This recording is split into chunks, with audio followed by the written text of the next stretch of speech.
आज के इस वीडियो में हम जर्मी बेंथम के विचारों के बारे में डिस्कस करेंगे। आज का ये जो वीडियो है ये बीए पार्ट 3 के जो विद्यार्थी हैं उन विद्यार्थियों की जो महत्वपूर्ण पुस्तक है पाश्चात्य राजनीतिक चिंतन का इतिहास, उनके लिए बेहद उपयोगी है। इस वीडियो में हम जर्मी बेंथम की प्रमुख रचनाएं, उनका सामान्य राज्य संबंधी विचार, शासन प्रणालियों पर उनके विचार, कानून संबंधी विचार, इन सब के बारे में आज के इस वीडियो में सबसे पहले हम जर्मी बेंथम के यदि सामान्य का जन्म 15 फरवरी सन 1700 में एक परिवार में हुआ था। बचपन से ही ये कुशाग्र बुद्धि और अध्ययनशील प्रवृत्ति के विद्यार्थी थे। इन्होंने 3 वर्ष की आयु में लैटिन और 4 वर्ष की आयु में फ्रांसीसी भाषा का ज्ञान प्राप्त किया और उसका अध्ययन किया। मात्र 15 वर्ष की आयु में इन्होंने ऑक्सफोर्ड यूनिवर्सिटी के क्वींस कॉलेज से कला वर्ग में स्नातक की उपाधि प्राप्त की और उन्होंने कानून की शिक्षा प्राप्त करने के लिए 1763 में लिंकन्स इन में प्रवेश लिया। बेंथम के पिता पेशे से वकील थे और उनके जो दादाजी थे वो भी पैसे से वकील थे। उनके पिता की ये कामना थी कि बेंथम भी वकालत के पैसे को अपनाए और अपनी असाधारण प्रतिभा के द्वारा इंग्लैंड के सर्वोच्च न्यायाधीश के पद को सुशोभित करे। 1772 में बेंथम ने वकालत के धंधे को अपनाया। शीघ्र ही उनका इस धंधे से मोह भंग हो गया। उन्होंने विधि व्यवस्था, न्याय व्यवस्था, दंड व्यवस्था, जेल प्रणाली, इनकी जो आधारभूत कमियां थी उनको अनुभव किया। उसके पश्चात वकालत के व्यवसाय में एक प्रकार से अरुचि सी पैदा हो गई। इन्होंने इनके स्थान पर विधि, न्याय और दंड के वैज्ञानिक अध्ययन में रुचि जागृत की। उन्होंने इन क्षेत्रों की समस्याओं और उनके समाधान के विषय में गंभीर अध्ययन करने की आवश्यकता अनुभव की। बेंथम न केवल अध्ययनशील प्रवृत्ति के व्यक्ति थे अपितु एक उत्साही लेखक भी थे। उन्होंने अपनी प्रतिभा से एक दार्शनिक तो नहीं कहा जा सकता, किंतु समाज सुधार के प्रति उसकी आस्था, लगन और उत्साह है वो अनुपम था। औद्योगिक क्रांति के कारण इंग्लैंड के सामाजिक, आर्थिक और राजनीतिक क्षेत्र में गंभीर समस्याएं उत्पन्न हुई और सामान्य जन में गंभीर असंतोष भी उत्पन्न हुआ। बेंथम ने इस स्थिति से निपटने के लिए संपूर्ण सामाजिक ढांचे में आवश्यक परिवर्तन करने पर बल दिया और इस संदर्भ में उन्होंने उपयोगितावाद का सिद्धांत है वो प्रस्तुत किया। 76 वर्ष की आयु में उन्होंने अपने विचारों के प्रचार प्रसार के लिए वेस्टमिनिस्टर रिव्यू नामक पत्र का प्रकाशन किया और 79 वर्ष की आयु में उन्होंने लंदन विश्वविद्यालय के मूल यूनिवर्सिटी कॉलेज की स्थापना की। उसके ये कार्य अपने सिद्धांत में उसकी गंभीर आस्था को प्रकट करते हैं।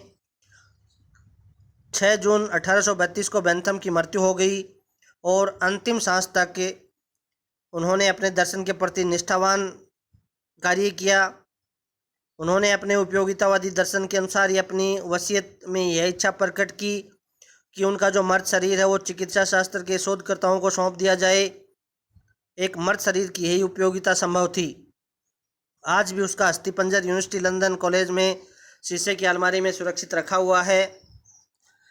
अब सामान्य परिचय के बाद में यदि हम बेंथम की प्रमुख रचनाओं की बात करें तो fragments on government, an introduction to the principle of moral and legislation, discourses on civil and penal legislation, a theory of punishment and reward, constitutional code, rational of award, a treatise on judicial evidence, the book of fallacies, paper upon codification and public instruction, emancipate your colonies.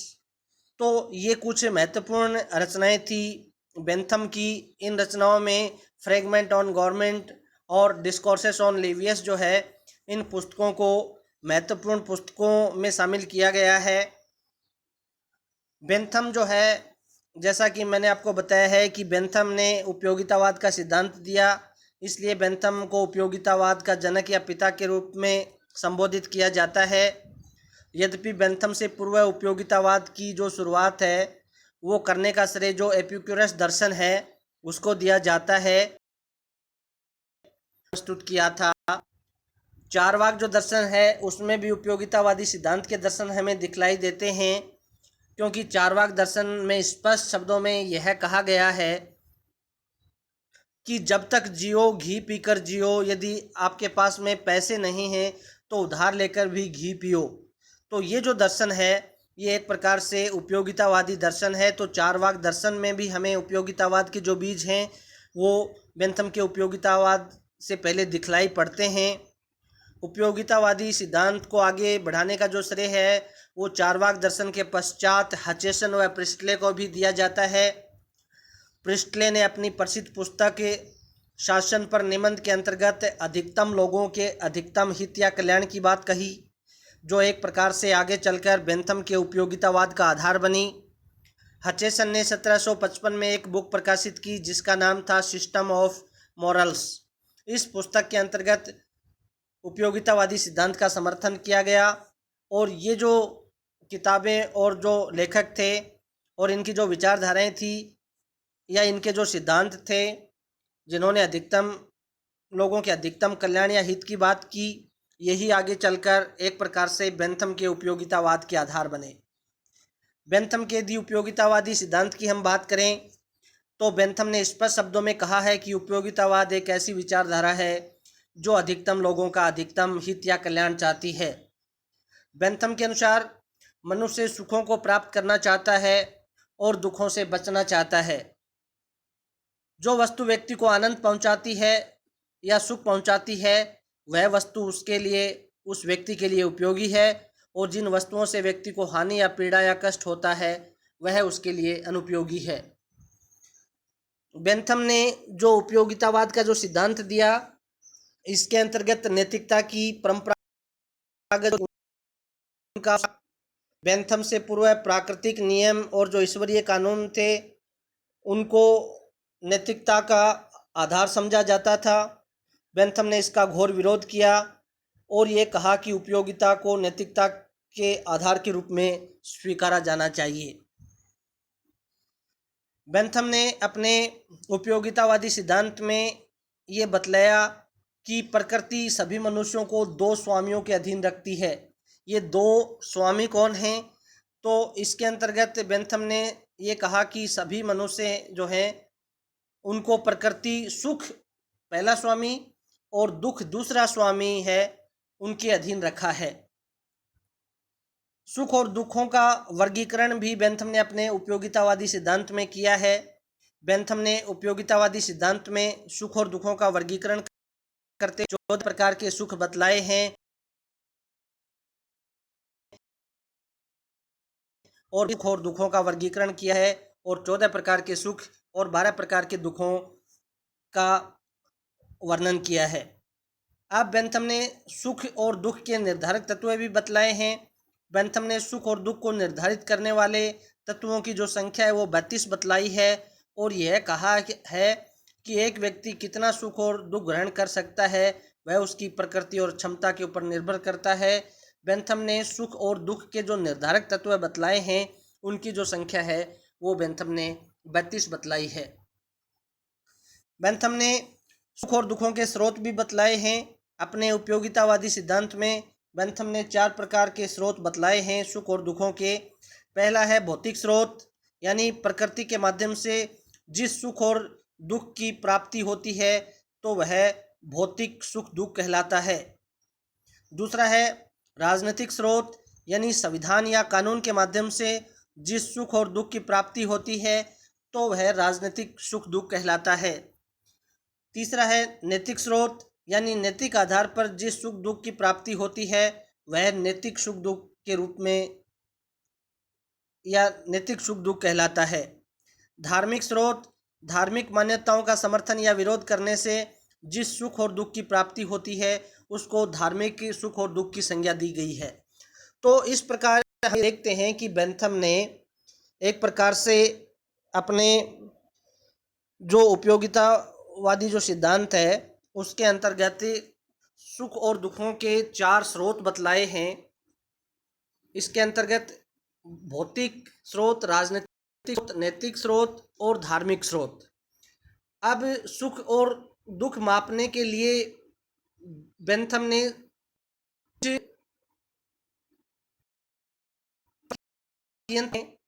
Bentham ने सुख और दुखों को मापने के लिए 7 प्रकार के यंत्र बतलाए हैं और उनको सुखवादी मापक यंत्र उनका नाम दिया है और उनकी संख्या है वो 7 बतलाई है। 7 में तीव्रता, अवधि, निश्चितता, निकटता, विशुद्धता, जनन शक्ति और विस्तार, ये 4 प्रकार के सुखवादी 7 प्रकार के सुखवादी मापक यंत्रों की चर्चा बेंथम ने अपने उपयोगितावाद में की है। बेंथम सुखों में केवल मात्रात्मक अंतर मानता है। बेंथम ने सुख और दुख में केवल मात्रात्मक अंतर को स्वीकारा है। बेंथम ने स्पष्ट शब्दों में कहा है कि पुष्पिन यानी एक प्रकार के बच्चों का खेल या काव्य पाठ, दोनों में समान आनंद की अनुभूति होती है। और दूसरा उदाहरण ये दिया है कि किसी को कील चुभने या कर्कश कविता सुनने में समान पीड़ा की अनुभूति होती है। तो इस रूप में हम ये देखते हैं कि बेंथम सुखों में केवल मात्रात्मक अंतर है उसको स्वीकार करता है, गुणात्मक अंतर है उसको स्वीकार नहीं करता। सुखों में मात्रात्मक अंतर के स्थान पर जो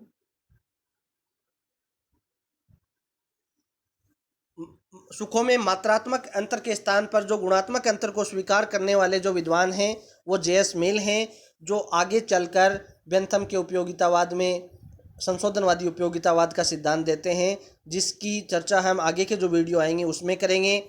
लेकिन बेंथम ने सुखों में केवल मात्रात्मक अंतर माना है और ये कहा है कि चाहे एक प्रकार से बच्चों का खेल यानी पुष्पिन खेलो या काव्य पाठ यानी कविता का पाठ करो, दोनों में समान आनंद की अनुभूति होगी। और दूसरा उदाहरण ये दिया है कि किसी को कील चुभ हो या कर्कश कविता सुनने दो,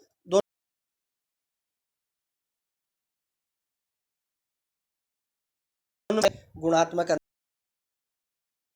को बेंथम का जो उपयोगितावाद का उद्देश्य है वो अधिकतम लोगों का अधिकतम कल्याण है। बेंथम ने अपने उपयोगितावादी सिद्धांत के अंतर्गत अधिकतम लोगों के अधिकतम कल्याण की बात की है। उपयोगितावादी सिद्धांत सुख प्राप्ति और दुख निवारण का सिद्धांत है, अर्थात व्यक्ति सुखों और आनंद को प्राप्त करना चाहता है और दुखों से बचना चाहता है। कानून का उद्देश्य भी बेंथम के अनुसार अधिकतम लोगों का अधिकतम हित है। बेंथम अपने उपयोगितावादी सिद्धांत में ऐसे कानूनों का समर्थन करता है जो अधिकतम लोगों को अधिकतम लाभ पहुंचा सकें। राज्य की उत्पत्ति के संबंध में यदि बेंथम के विचारों को हम देखें तो बेंथम राज्य की उत्पत्ति के संबंध में सामाजिक समझौता सिद्धांत का प्रबल विरोधी है। जो राज्य की उत्पत्ति सामाजिक समझौते के माध्यम से मानते हैं उन विचारकों को हमने पिछले वीडियो में पढ़ा है। होब्स है, लोक है, रूसो है, ये ऐसे विद्वान या ऐसे विचारक हैं जिनको हम संविदावादी विचारक के रूप में जानते हैं। इन विचारकों ने क्या किया है कि राज्य की उत्पत्ति सामाजिक समझौते के माध्यम से मानी है, लेकिन बेंथम सामाजिक समझौता जो सिद्धांत है राज्य की उत्पत्ति के संबंध में, इसका पूर्णतया विरोध करता है, इसका पूर्णतया खंडन करता है। बेंथम इस कथन की आलोचना करता है कि तो हमारे दांत खट्टे क्यों हो। अतः है जॉन लॉक के सामाजिक समझौते सिद्धांत का विरोध करते हुए नागरिकों को आज्ञा पालन करने की इच्छा यानी आज्ञा पालन करने की जो आदत है उसको राज्य की उत्पत्ति का आधार मानता है। तो यदि हम सीधे शब्दों में ये देखने का प्रयास करें कि बेंथम कौन से सिद्धांत का विरोधी है या राज्य की उत्पत्ति के संबंध में कौन से सिद्धांत का विरोध करता है, तो बेंथम सामाजिक समझौता सिद्धांत का घोर विरोधी है। और किस सिद्धांत का समर्थन करता है, तो आज्ञा पालन की जो आदत है इस सिद्धांत का बेंथम है वो राज्य की उत्पत्ति के संबंध में समर्थन करता है। बेंथम ने स्वयं के शब्दों में कहा है कि मैं सामाजिक समझौता सिद्धांत को सदैव के लिए प्रणाम करता हूँ। शासन प्रणालियों के संबंध में यदि हम बेंथम के विचारों की बात करें तो बेंथम के अनुसार चाहे कैसी भी शासन प्रणाली क्यों न हो, उसका उद्देश्य अधिकतम लोगों का अधिकतम हित या कल्याण ही होना चाहिए। इस संबंध में बेंथम ने गणतंत्रात्मक शासन प्रणाली का समर्थन किया है और इसको सर्वश्रेष्ठ शासन प्रणाली के रूप में स्वीकारा है। अधिकारों के संबंध में यदि हम बेंथम की बात करें तो बेंथम प्राकृतिक अधिकारों का प्रबल घोर विरोधी था। बेंथम के अनुसार अधिकार प्रकृति की देन नहीं है, कानून की देन है। प्राकृतिक अधिकारों की आलोचना करते हुए बेंथम ने इसको अलंकारिक बकवास की संज्ञा दी है और एक प्रकार से मूर्खता का नंगा नाच बतलाया है। बेंथम के अनुसार अधिकारों के दो प्रकार हैं, कानूनी अधिकार और नैतिक अधिकार। यदि हम दंड व्यवस्था के संबंध में बात करें तो बेंथम ने दंड व्यवस्था हेतु 12 प्रकार के नियम बतलाए हैं और सभी को उसका अनुसरण करने की सलाह दी है। बेंथम के अनुसार दंड सार्वजनिक रूप से दिया जाना चाहिए, दंड निष्पक्ष होना चाहिए, दंड इस प्रकार से दिया जाए ताकि भविष्य में कोई भी व्यक्ति है वो अपराध करने का साहस न कर सके।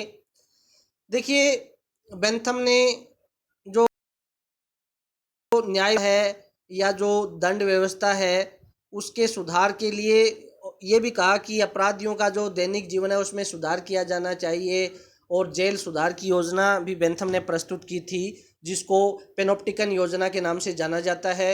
यानी ये पेनोप्टिकन योजना क्या है, तो इसको आने के लिए जो नियम सुझाए या जो सुझाव दिए उसको पेनोप्टिकन योजना के नाम से जाना गया है। इसके अंतर्गत बेंथम ने यह बताया है कि अपराधियों के दैनिक जीवन में सुधार के लिए एक योजना प्रस्तुत की, जिसको हम पेनोप्टिकन योजना के नाम से जानते हैं। इस योजना में बेंथम ने जो कारगर जो जो कारागार हैं उनकी संरचना अर्धचंद्राकार बनाए जाने का समर्थन किया। यानी जो जेल हैं या जो कारागार हैं उनकी संरचना अर्धचंद्राकार वो बनाई जाए, उसका समर्थन किया ताकि जेल अधीक्षक सभी कैदियों पर बीच में उसके ऊपर निगरानी रख सके। मताधिकार के संबंध में यदि हम बेंथम के विचारों की बात करें तो बेंथम ने एक व्यक्ति एक वोट के सिद्धांत का समर्थन किया है कि एक व्यक्ति को केवल एक ही वोट दिया जाना चाहिए। वह जेएस मिल की भांति एक व्यक्ति को अनेक वोट दिए जाने का समर्थन नहीं करता। बेंथम पुरुषों को व्यस्त मताधिकार दिए जाने का समर्थन करता है और बेंथम महिलाओं को मताधिकार दिए जाने का समर्थन नहीं करता। बेंथम गुप्त मतदान का समर्थक है क्योंकि उसका मानना है कि खुले में मतदान करते हुए मतदाता है वो भयभीत रहता है, इसलिए बेंथम गुप्त मतदान का समर्थन करता है। यदि हम बात करें महत्वपूर्ण तथ्यों की, महत्वपूर्ण कथनों की, तो बेंथम के उपयोगितावाद को कार्लाइल ने सुअरों का दर्शन यानी पिग दर्शन कहा है, क्योंकि बेंथम सुख और आनंद में स्पष्ट अंतर स्थापित नहीं कर पाया है। इसलिए कार्लाइल ने बेंथम के उपयोगितावाद के दर्शन को पिग दर्शन, सुअरों के दर्शन की संज्ञा दी है। विलियम बेंटिंग जो हैं उन्होंने स्पष्ट शब्दों में कहा कि बेंथम से वह इतना प्रभावित था कि जब वह भारत का गवर्नर जनरल बनकर आ रहा था तो उसने बेंथम को एक पत्र लिखकर कहा कि भारत में गवर्नर जनरल बनकर मैं नहीं आप जा रहे हैं। तो इस रूप में बेंथम के विचार हैं वो काफ़ी उपयोगी हैं। बेंथम के आज के इस वीडियो में हमने सामान्य परिचय, उनकी प्रसिद्ध पुस्तकें, उनके उपयोगितावाद के संबंध में विचार, शासन प्रणालियों के संबंध में विचार, राज्य की उत्पत्ति के संबंध में विचार, अधिकारों के संबंध में विचार, उनकी जेल सुधार के लिए पेनोप्टिकन योजना, इन सब के बारे में आज के इस वीडियो में हमने डिस्कस किया है। आगे के जो वीडियो हैं वो उसी क्रम में धन्यवाद।